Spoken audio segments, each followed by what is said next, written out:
This, this video is about an eyewitness at the Illinois shooting. It says the shooter was on the ground. We're going to go straight to Michael Schwartz, who is joining us right now. He's a witness who was there. Michael, what exactly happened? Can you explain it for us? Well, first of all, my wife is confined to a wheelchair, and I was there along with my 2-week-old grandson who was in a buggy. We did not hit the act of fleeing. We had to stay there, kind of laying on the ground. I had my wife as close to the ground as I could get her in the wheelchair, and the baby buggy, we had them both positioned behind something. It was somewhat of a protection, but because of this, and partially because I couldn't believe that this was not fireworks, I stood up to see what was going on, and I really got to, I know this is going to go against the grain of what people are saying, but I saw the shooter, I saw his gun.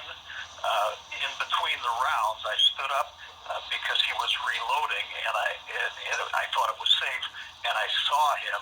He was a young kid, skinny, and he was in a military shooting position very close to the ground, the kind of position only a young, skinny kid could get into. And when he began shooting again, I hit the ground again. But I had a good look at this guy. He was not on a rooftop. He was on the street. He was right behind the street post that had a stop sign on it, and he was shooting from behind that.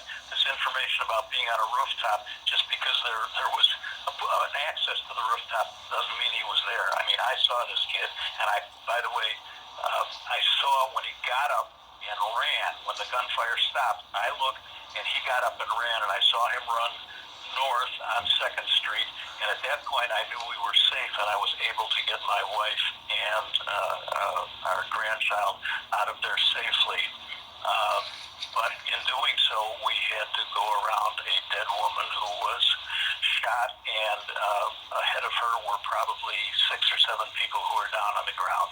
But my first concern was to get them safely. What were your immediate thoughts when you saw that shooter, when you say you made eye contact with him? I couldn't believe that this was happening. It was too bizarre. And of course, by the way, I was sure the noise was fireworks because I had never heard, of course I had never heard an automatic weapon, but it was pop, pop, pop, pop, pop, pop, and I thought that's got to be fireworks. No gun could fire that fast, but obviously it was. Now there were only 2 sets of rounds fired. The first was about 30 and the second was about 30, and that's when he stopped and turned around and ran. And by the way, it took the cops, it seemed like 5 long minutes. Maybe it was less than that. And one guy showed up, and I stayed there because I knew we were safe. I stayed there because I wanted them to know where he went. And I yelled at this guy, and I pointed to the direction he went. And the guy looked around like in the sky and all around. And I said, go after him. And,